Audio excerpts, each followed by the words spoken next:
হ্যাঁ, আমরা হাউসওয়াইফ। আমাদের ইনকামের কিসের প্রয়োজন? তাই তো, আমরা তো সংসারে প্রচণ্ড খাটি সারাটা দিন, 24টি ঘন্টা, তাই তো। হাই এভরিওয়ান, আমি প্রিয়ঙ্কা। হ্যাঁ, এই কথাটা একদম ভুল নয়। আমরা হাউসওয়াইফরা 24 ঘন্টা অন ডিউটি, এক কথায় সারাটাক্ষণ ডিউটি দিয়ে যাচ্ছি।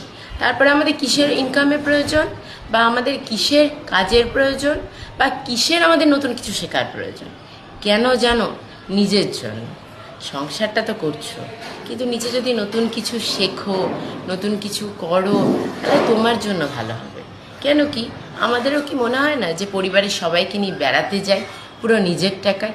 হাজব্যান্ডের টাকা অবশ্যই নিজের টাকা, মানছি, আমরা হাউসওয়াইফ, কিন্তু তবুও আমিও কিছু করি না? দুজন মিলে একসঙ্গে বাড়ির সবাইকে নিয়ে বেড়াতে যাব, ঘুরতে যাব, আনন্দ করব, রেস্টুরেন্টে যাব, খেতে যাব, কি করা যায় না? জ্ঞানীর মন যখন আছে, তখন এই সুযোগটা তোমরা কেউ মিস করো না। আমি কিন্তু করিনি।